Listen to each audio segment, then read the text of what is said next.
Rousseau was the man who famously declared that man is born free, but everywhere is in chains.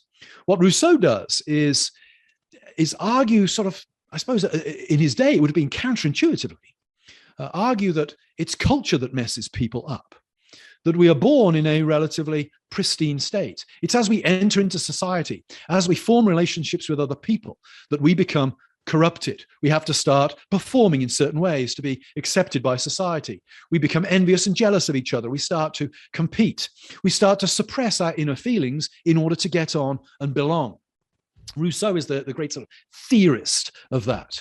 And Rousseau's thinking receives remarkable and plausible artistic and cultural expression in the work of the Romantics.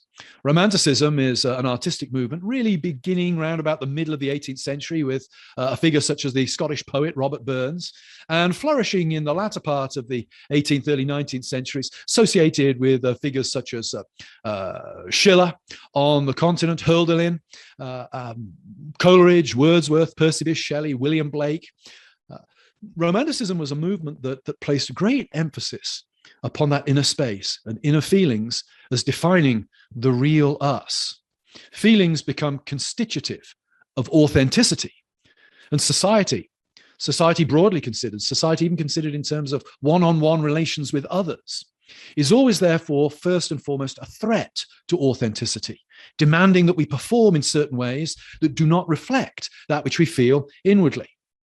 A good example of the sort of what we might call almost the late romantic sensibility can be found in Bruce Jenner's interview with Diane Sawyer in 2015 for 60 Minutes. You can find a transcription of it online. What's really interesting about that interview is the language that Jenner uses about finally being able to be himself, herself, finally being able to be the person they always have been, but of having to play a role because society has forced him to do so. That's very much in line with the sort of Rousseau romantic trajectory that sees authenticity as lying in the inner self. The self, if you like, with Rousseau and the Romantics becomes psychologized. The self becomes that inner psychological space. And that immediately means that external social structures and relationships become problematized. Think of that statement, man is born free and everywhere is in chains. What Rousseau is really saying there is that the relationships we have could all actually be links in a chain that binds us. I think it's no coincidence that Rousseau sends all 5 of his children to an orphanage shortly after birth, almost certainly a death sentence in the 18th century. Rousseau does that, of course, because what are children? Children are restrictions on his freedom.